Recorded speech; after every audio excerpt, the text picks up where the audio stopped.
Bonjour. Aujourd'hui, on s'attaque à une urgence absolue en urologie.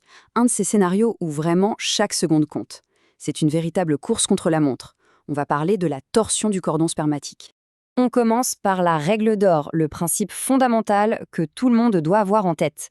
Face à une douleur testiculaire qui arrive d'un coup, qui est très forte, le diagnostic par défaut, c'est la torsion. Point. C'est un principe de précaution qui nous oblige à agir et à agir vite. Alors concrètement, qui sont les patients les plus à risque? Le profil est en fait assez bien défini. On parle avant tout des enfants, des adolescents et des jeunes adultes. Il y a un point très important à rechercher à l'interrogatoire, les antécédents. Parfois, le patient va vous dire qu'il a déjà eu des épisodes de douleur comme ça, très brefs, qui sont partis tout seuls. Ce sont ce qu'on appelle des subtorsions.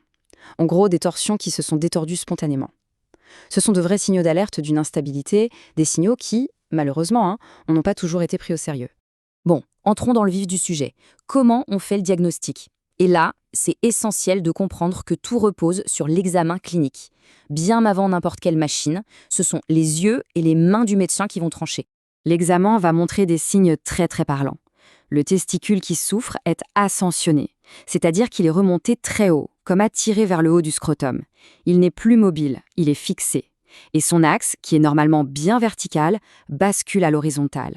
Cette asymétrie par rapport à l'autre côté est un drapeau rouge qui doit immédiatement alerter. Et ça nous amène à la fameuse triade clinique classique. D'abord, la douleur, soudaine, brutale, souvent insupportable. Ensuite, ce testicule ascensionné, remonté, qu'on vient de décrire. Et enfin, un signe clinique majeur, l'abolition du réflexe crémastérien. Normalement, quand on gratte la face interne de la cuisse, le testicule du même côté remonte. Eh bien, dans une torsion, ce réflexe est absent. Si vous avez ces 3 signes, le diagnostic est quasiment certain.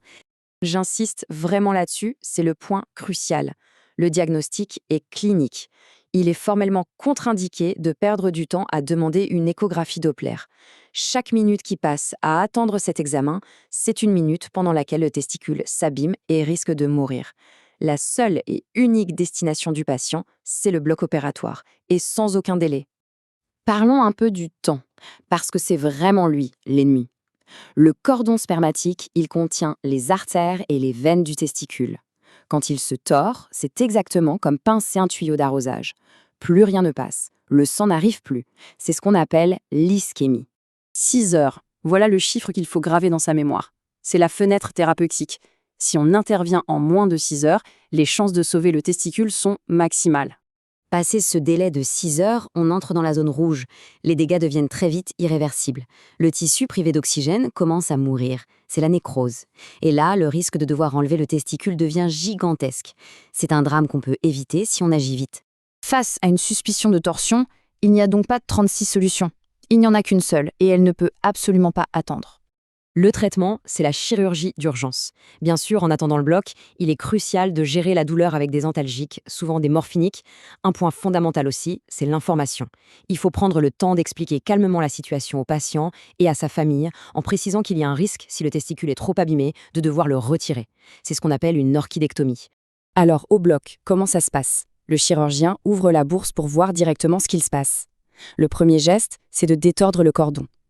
Puis vient un moment d'attente, un moment crucial d'observation. Est-ce que le testicule reprend une belle couleur rosée? Est-ce que le sang circule de nouveau?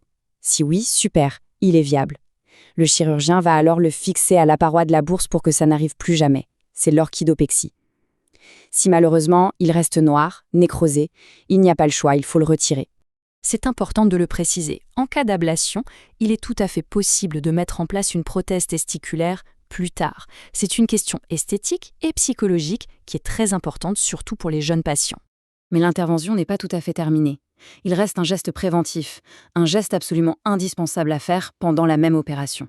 Il faut savoir que l'anomalie anatomique qui a permis la torsion d'un côté est très souvent présente de l'autre côté aussi. Alors pour éviter aux patients de revivre ce même cauchemar, le chirurgien va systématiquement fixer l'autre testicule, le testicule sain. C'est l'orchidopexie contralatérale. C'est un geste qui protège l'avenir et la fertilité du patient. Pour conclure, si on ne devait retenir qu'une seule chose, c'est celle-ci. Face à une douleur testiculaire aiguë, la seule vraie question à se poser n'est pas « quel examen je dois demander ?», mais plutôt « en combien de minutes ce patient peut-il être au bloc opératoire ?» La réponse à cette question fait absolument toute la différence.